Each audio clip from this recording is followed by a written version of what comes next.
पानी कहता है मैं कमल को डुबो के रहूंगा, और कमल का मृणाल जैसे जैसे पानी चढ़ता है ऊपर उठता जाता है, जैसे जैसे पानी चढ़ता है ऊपर उठता जाता है। अंत में सरोवर का गंदा पानी थक जाता है, सुंदर कमल को नहीं डुबो पाता।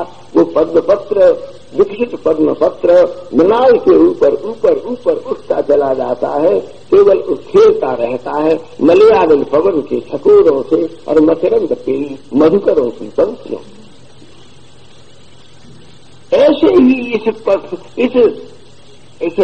कीच से भरे हुए, वासनाओं से, कामनाओं से, इंद्रियों के क्षुद्र सुखों से, मलमूत्र से भरे हुए इस शरीर के गंदे सरोवर में जब सत्संग से प्राप्त विवेक का मृणाल और उसके ऊपर हरि कृपा का मंगल कमल खिल जाता है और उसमें मकरंद पूरित हो जाता है, यानी आध्यात्मिक संसिद्धियों का पराग पूरित हो जाता है और संतों के भौरे उसके ऊपर विमुक्त होकर के जब मंडराने लगते हैं, तब वह स्थिति होती है कि संसार की आसक्तियों के और अहंकार की लहरें उठती जाती हैं, लेकिन विवेक का मृणाल अपने कमल को लेकर ऊपर ऊपर उठता जाता है और पद्म पत्र निधान नशा श्री कृष्ण की वाणी की चर्चा था।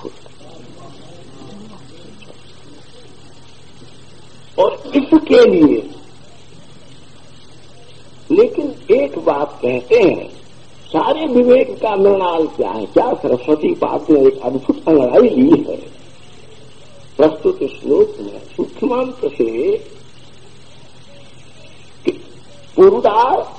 ये जो तुम किसे मृणाल कहते हो? मृणाल कहते हैं वो कमल के डंठल को, जिस पर वो कमल खिलता है। नहीं, मृणाल किसे कहते? मृणाल तो केवल देखो बंधुओं, वैष्णव को एक ही बात सोचना चाहिए कि संसार की कीच क्या है? काम, क्रोध, लोभ, मोह, मद, मात्सर्य, ये जो छह हैं, इनसे अहंकार आसक्ति के कीच से उठने का, जीव को ऊपर रहने का मृणाल क्या है? तो सरस्वती पाठ कहते हैं कि मेरा जीवन तो साधना में, तप में, योग में, तत्वों के सिद्धांतों के मंथन में वेदों को मथ डाला है। मैंने अद्वैत पर तत्व की संपूर्ण धाराओं को आत्मसात किया है। नियम, प्राणायाम, संयम, स्वाध्याय आदि का अभ्यास किया है, सब प्रकार के आध्यात्मिक आयास प्रयास किए हैं, संन्यास लिया है, अध्यात्म चेतना का विन्यास किया है, सबरे प्रन्यास और न्यासों को हस्तामलक किया है, लेकिन फिर भी मैं काल का ग्रास हूं। काल व्याल मुखग्रास त्रास निर्नाश है। बात में कहते हैं काल रूपी सर्प के मुख के ग्रास होने पर जो त्रास हो रहा है, उसके निर्नाश निवृत्ति होने का उपाय क्या है? बोले कोई उपाय नहीं है, न कोई योग है, न कोई यज्ञ है, न कोई तप है, न कोई व्रत है, न कोई अनुष्ठान है, न कोई अन्य आध्यात्मिक उपाय है। बोले एक ही उपाय है, श्री कृष्ण शरणागति। उसके लिए उद्घोष कर दिया भगवान श्रीमद रामानुजाचार्य चरण ने, प्रपत्ति योगम परम। योगों में सबसे बड़ा योग प्रपत्ति योग है। भक्ति का यही मतलब है, वैराग्य का यही मतलब है, ज्ञान का यही मतलब है, ध्यान अनुसंधान का, चेतना का यही मतलब है कि इस संसार के कीच से अलग तो नहीं हो सकते हो। अगर कोई कहे मैं योगी हूं, तो हो तो संसार में ही, व्यवहार में ही, केवल मृणाल पर ऊपर हो सकते हो। कृष्ण शरणागति से उत्पन्न जो भाव है, भक्ति है, उसी के मृणाल पर तुम इसी संसार में, जबकि दूसरे लोग डूब रहे हैं, तुम तैर भी नहीं रहे हो, तुम ऊपर उठ करके डूबने वालों को निकालने का या तो परोपकार कर रहे हो, या डूबते और तैरते को एक तमाशा मान करके देख करके अपनी दिशा में बढ़ते जाते। ये अध्यात्म की आत्मसंचेतना है। बाकी तुम केवल क्रियानुबंधान लगता है अविरकिन एक एक क्रिया को तुमने अपने जीवन में स्वीकार कर ली। संकीर्तन केवल क्रिया तक रह गई, कथा सुनना केवल क्रिया तक रह गई, अनुष्ठान उद्यापन करना केवल क्रिया तक रह गई। तो क्रियास्पंदाबद्धा पुरुषः क्रियान्विता एव सन्ति तत्तरूपाय वर्तते कृष्ण शरणागति कृष्ण प्रपत्ति। केवल अरे तुम क्या कर सके? कुछ नहीं कर सके। काय के संत, काय के महंत, काय के महात्मा, यदि तुम मुस्कानों से भरे हुए मुख से किसी से मीठा भी नहीं बोल सके। अगर कोई कड़वा बोलता है, आंख चढ़ाकर बोलता है, तो उससे दूसरे का नुकसान नहीं, उसका तो बहुत ठीक है। अगर संत गुरु माता पिता शासन करते हैं तो बालक का बहुत बड़ा हित है, लेकिन उसके मित्र तो कहेंगे यार इतना स्वभाव कड़वा क्यों रखते हो, आने वाले अतिथियों को तुम कड़वीता से दृष्टि से बोलते हो, किसी के प्रति कड़ी दृष्टि करते हो।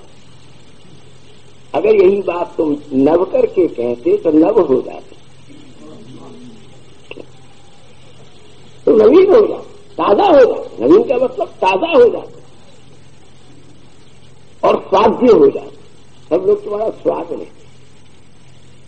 इसलिए ये श्री कृष्ण अभी बात कहते हैं, बात कि इस अध्यात्म में ये जो आत्मसंचेतना मृणाल जो है, इसको अलग भाषा है, सांख्य अलग भाषा में कहता है, वेदांत अलग भाषा में कहता है, वैशेषिक अलग भाषा में कहता है, योग अलग तरह से कहता है, बौद्ध जैनियों ने अपने दर्शनों में उस बात को अलग तरह से कहा है। कहने के तरीके 100, लेकिन बात एक ही है। अरे बात तो वही है जो तुम्हारी रात को कल्पना और सपनों से निकाल करके यथार्थ के प्रभात तक ले जाए। वो रात तो रात ही हो गई जो कल्पनाओं में और सपनों में बीत गई।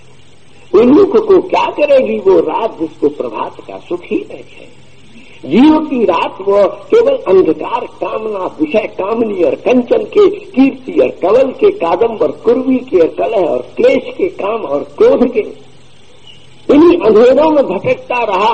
और इनमें श्री कृष्ण प्रेम के मंगल प्रभात में पुंडरीकों की मंगल सुगंध के ऊपर विमुक्त होकर के उनके किसरे पटल पर उद्दयित जो मकरंद के सौरभित कण है उनके ऊपर उनका साधन करने के लिए संपूर्ण बड़े से बड़े त्याग को करके, बड़े से बड़े कष्ट को सहन करके, बड़े से बड़े धैर्य को धारण करके और बड़े से बड़ी गति और प्रगतियों के संदर्भों को अतिक्रमित करके यदि उस आस्वादन के सुयोग में को संभावित नहीं किया जीवन में, तो निश्चित रूप में उसके पास एक ही उपाय है कि वो किसी दिन जैसे कमल जिस पर भौरा नहीं आया वो रोता रह जाएगा कि मैं बिना भौरा के मर रहा हूँ। हिमपात होगा, तुषारपात होगा और किसी शिशिर रात्रि में कोई आकर के मतवाला काल का हाथी अपनी सूंड से मिथ्या अहंकार की संपुटी से उसे तोड़ करके पैरों के नीचे से रोड करके बुढ़ापे के गर्त में फेंक दे। क्या होगा? एक एक क्षण वृद्धता की ओर जा रहा। प्रौढ़ होना ये उत्तम बात है, लेकिन वृद्ध होना बहुत बुरी बात। शरीर का धर्म हो सकता है वृद्ध होना, लेकिन भीतर का स्वरूप वृद्ध होना नहीं है। शरीर जितना बूढ़ा हो जाता है आत्मा उतना तरुण होता चला जाता है। आत्मा लेकिन वो वही हो सकता है जिसने विषयों के जहरों से अपनी आत्मवृत्ति को बचा लिया। प्रेम करने से बड़ा संसार में कोई पराक्रम नहीं है और काम में पड़ने से बुरी जीव की कोई दुर्गति नहीं है। इसीलिए जीव ये प्रेम करे, जबरदस्ती करे। हम किसी से नहीं कह सकते तुम हमें प्रेम करो, तुम हमें प्रेम करो, हम तुम्हारे बड़े हाहा खा रहे हैं, हमें एक बार प्यार कर लो। हमें किसी ने प्यार नहीं किया, तुम कर लो। क्यों कर लो? मैं अपनी सूरत तो देखो दर्पण में। कोई कहेगा अपनी सूरत देखो, कोई कहेगा अपनी सीरत देखो, कोई कहेगा अपनी इस मूरत को तो देखो, ये जीर्ण होती जा रही है। अगर ऐसा कोई नहीं कहने वाला, कोई प्यार कराने के लिए मजबूर करने वाला कोई है तो सरस्वती पाद कहते हैं पशु तो सिख पिछे मौली ही। क्या यहाँ संबोधन प्रस्तुत किया है। तो देखो ये यदा पुरुष का ये जो दिव्य प्रिय गुणई रपितिच्छ मौले है, ये ठाकुर ने जो मयूर पंख धारण किया है, अपने सुंदर कुंतल कुंचित प्रसादित अत्यंत सौरभित, ठाकुर जी की अलकावली सौरभित क्यों है? माथे के बालों में सुगंध आ रही है। स्त्रियों के पुरुषों के दिन भर बाल बहाते रहते हैं, चमेली का तेल, आंवले का तेल, जाने का सेरोकार्पिन का तेल माथे पर लीप के पोतते रहते हैं, फिर भी कहां जाएगा? देखो सोचो, स्वेद गंध और क्लेद, स्वेद और क्लेद, स्वेद कहते हैं पसीने को और क्लेद कहते हैं कि रूम के छेदों में से कोई विकार भीतर की दुर्गंध आ रही है, कोई मवाद निकल रही है, कहीं ढील पड़ रही है, कहीं कोई आलिप सा, कोई खुजली का, कोई और तरह के जितने भी चंदन से, केसर से, अन्य कस्तूरी आदिकों के आलिप से इस दुर्गंध को दबाने का बढ़िया से बढ़िया सेंट लगा करके स्वेद क्लेद गंध निवारण प्रयासोन्मुखा ये तदौर्गंध्यम निवारण कर तुम अशक्या एवं प्रसाधन शास्त्र जयी बदन। सारे प्रसाधनों की कल्पना हुई है शरीर के भीतर रहने वाले मलमूत्र के गंध को दबाने के लिए। इसीलिए ठाकुर जी कहते हैं कि इस कृत्रिम गंध को दबाने के उपक्रम में, लेकिन ज्यादा आलेप करने के कारण से फिर जो स्वाभाविक चमक है वो भी नष्ट हो जाएगी और थोड़े दिनों के बाद में उनके ही पाउडर और वो क्रीम ही ऐसी विरूपता, कुरूपता, ऐसी अशोभनीय राजी को उत्पन्न कर देगी कि तुम दर्पण में देख करके अपने से खुद ही घृणा करने लगे, अपने प्रति स्वयं नफरत करो।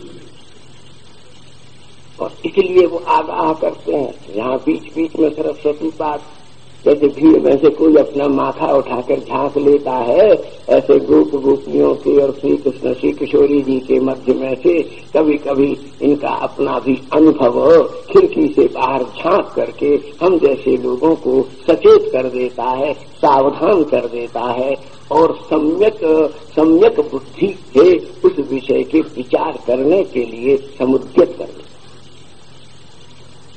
सावधान, सबसे बड़ी बात है सावधान। असावधान होकर कुछ मत कर, सावधान होकर के पर तत्व का विचार कर। तो सरस्वती बात कहते हैं तुम लोग तो पाउडर क्रीम बन करके अपने मुंह को चमक दमक करना चाहती हो।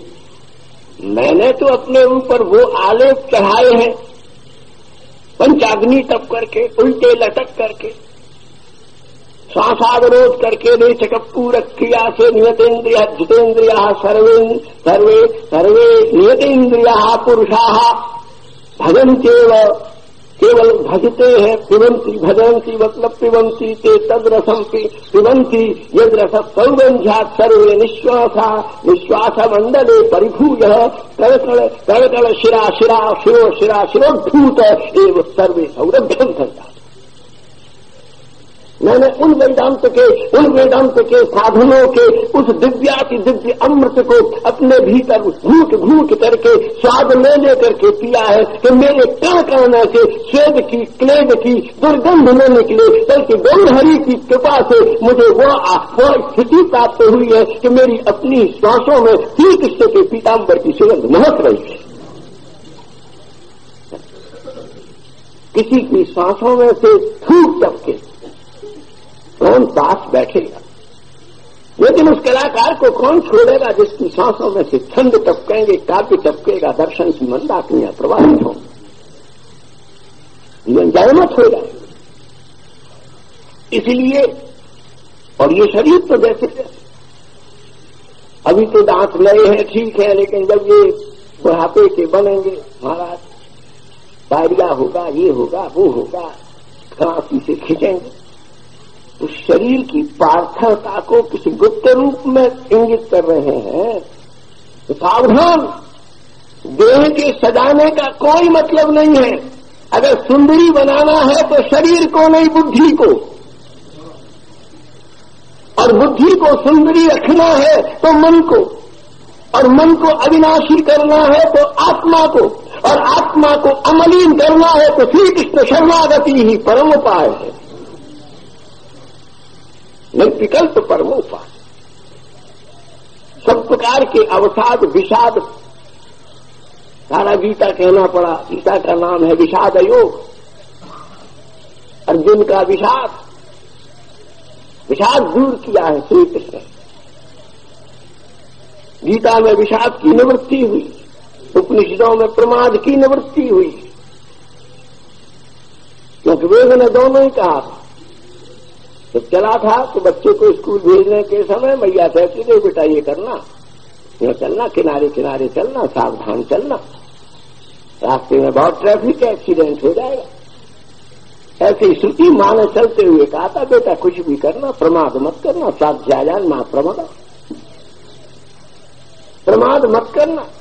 बोले अभी तुम बच्चे हो, इसलिए प्रमाद कर लो, कल खो जाएगा तुमसे, और प्रमाद से तुम्हारे फिर तुम तो प्रमाद करोगे, विषाद हमको हो जाएगा।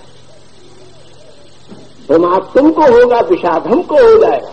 हमको आज विषाद होगा, हम दुखी हो जाएंगे, तो फिर दुखी क्यों हो जाओगे? बोले प्रमाद करने वाले के जीवन में अवश्य में आगे चल करके उन्माद होगा, और उन्माद करने वाला प्रसाद कभी नहीं ले सकेगा, सदा विवाद बहसें करता रहेगा, आर्ग्यूमेंट्स देता रहेगा, डिस्कशंस करते रहेगा, दोषारोपण करता रहेगा, लेकिन वो जिंदगी तरफ जाएगी तो उसके रेगिस्तान में किसी संत की कृपा की कोई बदली अमृत की बूंद बरसाने के लिए भूल कर भी नहीं आएगी।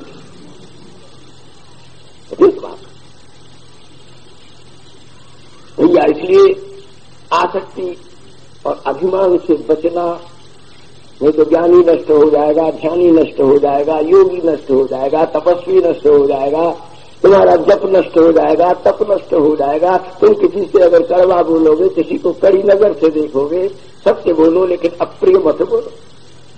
झूठ बोलने से अप्रिय बोलना ज्यादा बुरा है, इसलिए अप्रिय मत बोलो, मादक। और इसलिए यदि इस सावधानी को करो तब जीव सुबह हो जाए। ये सबसे बड़ा उपाय। ठाकुर जी हमसे तो हमारा अभिमान नहीं जीता जाता, हम तो मुंह की दलदल में फंस जाते हैं। जिसको जरा थोड़ा सुंदर देखते हैं, जिसको उसको थोड़ा मीठा बोलते देखते हैं, तो हमारी तो जड़ भरत की सी मृत की सी हालत हो जाती है। जड़ भरत मृगन न्याय से हमको तो वो ज्ञान नहीं रहता है, ध्यान नहीं रहता है, सावधान नहीं रहते हैं। बोले क्यों? बोले शास्त्र ने ये कहा था कि सब पर दया करो, दया करना धर्म है। जीवे दया, महाप्रभु कहते हैं जीवे दया नामे रुचि वैष्णव सेवन, यही ते अधिक धर्म नहीं सुनो सनातन। ठाकुर जी कहते सर्वभूत हिते रतः, व्यास कहते हैं परोपकाराय पुण्याय। दया करने को कहा। अब दया करते करते और महाराज कहीं किसी में मोह हो गया, जैसे जड़ भरत स्त्री में होना, पुत्र में होना, चलो तो भी गनीमत है। एक जन्म वृक्ष का हुआ जड़ भरत का, एक जन्म फिर ब्राह्मण का, एक अपना जन्म था ही, एक जन्म में फिर अंगरस पुत्र के ब्राह्मण के रूप में जन्म हुआ।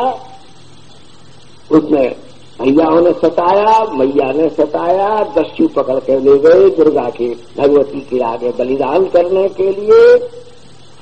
लेकिन पूर्व जन्म के संस्कार से रहुगण आ गए। आप ये जानते हो कि रहुगण के ऊपर जड़भरत महाराज ने कृपा की नहीं, जड़भरत के महाराज के ऊपर रहुगण ने कृपा, उल्टा व्यतीत। डॉक्टर रोगी पर कृपा कर रहा है, ये अहंकार की बोली है। रोगी डॉक्टर पर कृपा कर रहा है कि रोगी नहीं आता तो डॉक्टर की डॉक्टरी का फायदा क्या होगा। प्रोफेसर घर में बैठे मक्खी मारते यदि विद्यार्थी न आए, गुरु मक्खी मारे बैठा बैठा यदि जिज्ञासु शिष्य न आए, अगर तुम्हारे पास में कोई जरूरतमंद आता है तो वो जरूरत उसके भीतर ठाकुर जी ने पैदा की है तुम्हारे पन को कृतार्थ और चरितार्थ करने के लिए, और तुम प्रभुता में आकर के मदस्वित होकर के आगत का यदि तिरस्कार करते हो तो तिरस्कार रोगी का नहीं है, तिरस्कार क्लाइंट का नहीं है, तिरस्कार किसी शिष्य का नहीं है, तिरस्कार किसी भक्त का नहीं है, तिरस्कार गोविंद का है। इसलिए बंधुओ धर्मस्य तत्वम निहितम गुहायाम उदार चेता पुरुषा सर्वत्र भगवत तत्वम परिचिंतयन्ति परिलक्षन्ति प्राप्नुवन्ति आस्वादयन्ति च। भक्ति की एकांतिक परिभाषा के परिसंदर्भ में कहते हैं कि भगवत जन ये समझते ही नहीं है कौन कहां से आया कैसे आया। बोले मेरे पास कोई आ ही नहीं सकता, मेरे पास किसी को आने का क्या मतलब है, क्यों आएगा मेरे जैसे गरीब के पास में, दीनहीन के पास में, मनोशील पुरुष के पास में। मेरे पास तो जो आया है वो मेरे कपटी ठाकुर ने वह रूप बना करके मुझे तोलने नापने के लिए ही यह लीला की। ये सुपत्ति योगम जगह सुपत्ति किम, सुपत्ति का मतलब है कि अन्य संपूर्ण आपत्ति विपत्ति संपत्ति इनसे मुक्त होकर के वेद कृत निष्पत्ति रूप जो आचरण है उसका अपने जीवन में क्रियास्पंद प्रस्तुत करना। हर बात संत का वही स्वरूप है कि इनकी बात बात में ठाकुर की याद है, ठाकुर का रस टपके, और जीव का यह स्वभाव बने ये कौन चाहता है। हमारा बच्चा बड़ा बने ये कौन चाहता है, माता चाहती। मेरे पति की बहुत निरंत व्यापनी महिमा हो, ये एक सुंदर कांता चाहती है। मेरे भाई का प्रकाश विकास हो, एक उत्तम बहन चाहती है। मेरी बहन मेरी बेटी दूसरे पराये घर में जाकर के बहुत अनुकूलता और सुख प्राप्त करे, ये परिवार के लोग चाहते हैं। लेकिन यह जीव इस माया के इस महासमुद्र को पार करके इस प्रेम रस का पान करे, यह किशोरी चाहती है। तुम प्रमादोन्माद में स्मरण नहीं कर रहे, ध्यान नहीं कर रहे, प्रिया तरफ रही थे। अरे दुर्भागे, ऐसे तुम्हारे लिए मैंने कितना बड़ा काम किया है, सिख कुछ मौले। ईश्वरी जी की कितनी बड़ी कृपा है श्याम सुंदर के सुवेश में। मैंने त्रिलोकी के स्वामी को तुम्हारे लिए भिखारी बना दिया है। तो योगेश्वरों के परम हंसों के अवधूतों के आत्मारामों के अंतःकरण में प्रवेश नहीं करता, जो याज्ञिकों की पढ़ने वाली आहुतियों के पुरोडास के धूम्र के कण को भी स्वीकार नहीं करता, जो बड़े बड़े तपोधनों के रात दिन के अभ्यास अनेक प्रकार के व्रतानुष्ठान पूर्वत्व संभावी सत्कृत्य समवाय संपादित स्वरूप पूर्वत्व उपलब्धा पुरुषा नयांति यत्र, जो वहां पर नहीं पहुंचते उसके मैंने मोर मुकुट उतरवा लिए हैं और कौड़ियों की घूंट की माला पहना करके और मोर पंखी पक्षी के पंख को माथे को लद करके इसलिए तुम्हारे पास भेजा है कि तुम किसी तरह इसे अपना समझ लो। क्योंकि अपना कहने का अभ्यास है तुम्हें, जिस पर जरा तुम तो मेरी हो, मैं तो तुम्हारा हूं। ये मेरा हाथ, ये मेरी नाक, ये मेरे दांत, ये मेरे होठ, ये मेरे माता पिता, ये मेरी कोठी, ये मेरा पराग, ये मेरी महिमा, ये मेरा स्वरूप, ये मेरी विद्या, ये मेरी मॉडिफिकेशन, ये मेरी क्वालिफिकेशन, ये मेरी क्वालिटी, ये मेरी अचीवमेंट अटेनमेंट, ये मेरी, इसको मैंने एडमायर किया है, अप्रिशिएट किया है। महाराज ये मैंने कहते हुए हम बकरी के बच्चे होने के लिए बेहोश हो गए। अजाजन्म के सिवाय इसके लिए कोई दूसरा विकल्प नहीं है। ये मैंने कहने वाले अवश्य में बकरी बनेंगे। दत्तात्रेय ने ये बात कही, हम नहीं कह रहे। दत्तात्रेय ने महाराज, और वो कहते हैं वो जो एक कन्या के को देखा तो जुलाहा रूई के पकड़ा। दत्तात्रेय कभी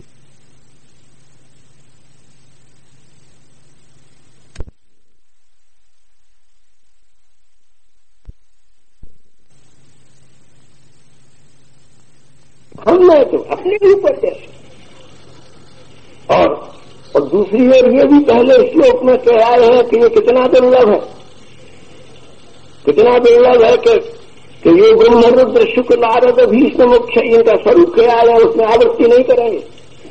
तो सुखदेव की साधारण स्थिति है, भीष्म की साधारण स्थिति है, ब्रह्मारुद्र की साधारण स्थिति है, व्यास पराशर की साधारण स्थिति है, यमराज की साधारण स्थिति है, संपूर्ण धर्मादि अधिष्ठात्र पुरुष है। द्वादश ये ब्रह्मरुद्र शुक्र नारद भीष्म मुख्य कहकर के द्वादश भागवतान संस्मरण, द्वादशाचार्यों का स्मरण किया है।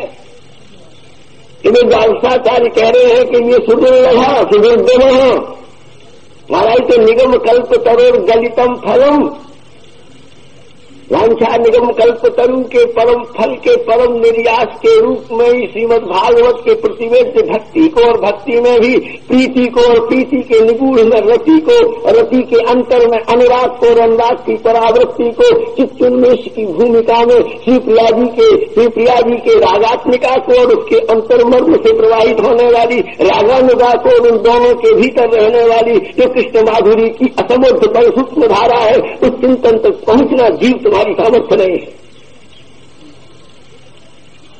ये तुम्हारा लक्ष्य नहीं है। लेकिन तुमको प्राप्त हो ये श्री किशोरी जी की इच्छा है। ये किशोरी जी का है कि तुम वृंदावन आओ, किसी तरह आओ। यहां श्री वृंदावन में एक बार तुम्हारा आगमन हो, यह संकल्प तुमने कभी नहीं किया, कैसे करते? तुम तो वृंदावन को देखोगे भी तो टाउनशिप में देखोगे ना। बहुत से ऐसे संप्रदाय के लोग हैं जो यहां आकर के भी टाल करके चले गए कि तो किचन रिलीजियन है, सनातन धर्म किचन रिलीजियन है। महाराज बड़े भारी संत, हम नाम नहीं लेंगे, और हम ही उनको वृंदावन लाए थे। वो हिंदुस्तान के मूलधन्य संत थे। बद्री नारायण में फिर उनका एक्सीडेंट हो गया, बड़ा भारी, बड़े भारी। अपनी चौड़ी बड़ी सुंदर बजाते, क्या बजाते थे, कल कल कल्लोल पैदा हुआ तो नेशनल सेंट उनको लाए। लेकिन उन्होंने आकर के कहा गे town, I can not worship township, Vrindavan no more रह सकते टाउन। हमने भी कह दिया कि ठहरिए, आपको क्षमा कर दें, आपने ये ठीक नहीं कहा। It is not a town, you are looking at a town because the crown has been not put on your head. Kishori ji के चरण रज का मुकुट तुम्हारी बुद्धि पर नहीं लगा, इसीलिए तुमको ये टाउन दिख रहा और तुम डाउन जा रहे हो।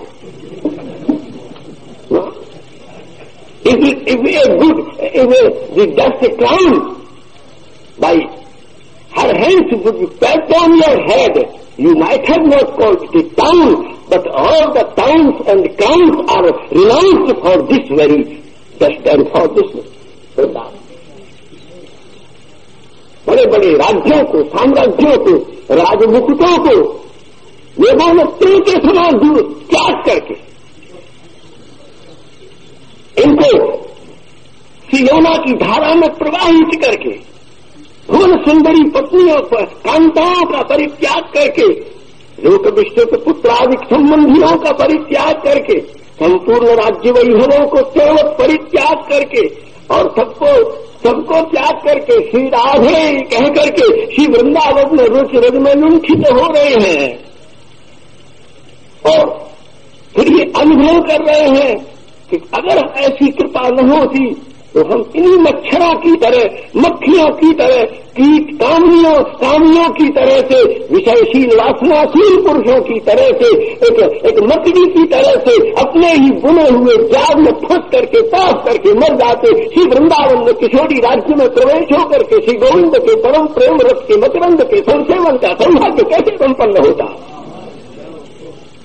जीवन की संगति कैसे बनती। और महाराज सबसे बड़ी बात तो ये है कि श्री किशोरी जी की इस करुणा कणिका को प्राप्त करने के बाद मनुष्य से दो काम नहीं हो सकते। ये भरोसे की बात, ये विश्वास की बात है, ये शरणागति का श्रृंगार है। तुम्हारी किसी क्रिया से पाप नहीं हो सकता, पुण्य नहीं हो सकता। जो कुछ होता है गोविंद की अर्चा होती है या गोविंद की चर्चा होती है। गोविंदाचार गोविंद चर्चा विषय क्रिया स्पंद जो है, यही दर्शन संजित होकर के संपूर्ण पूर्व मीमांसा के कृतकर्म परिशोध के आत्मबोध की भूमिका में इस अतीत होकर के जीव को मर्त्य में रहते हुए भी अमर्त्य का पथिक बना दे। वैकुंठाधिष्ठात्व परत्व चैतन्य जो है वो जीव के द्वारा सहज रूपेण स्वादित होता है, लब्ध तो नहीं होता, क्योंकि इसमें किसी प्रकार की प्राप्ति का व्यारोप नहीं है, व्याघात नहीं है, विमर्श नहीं है, व्यतिरेक नहीं है, लेकिन उसके आस्वादन के सौभाग्य की भूमिका बन जाती है। अस्तु।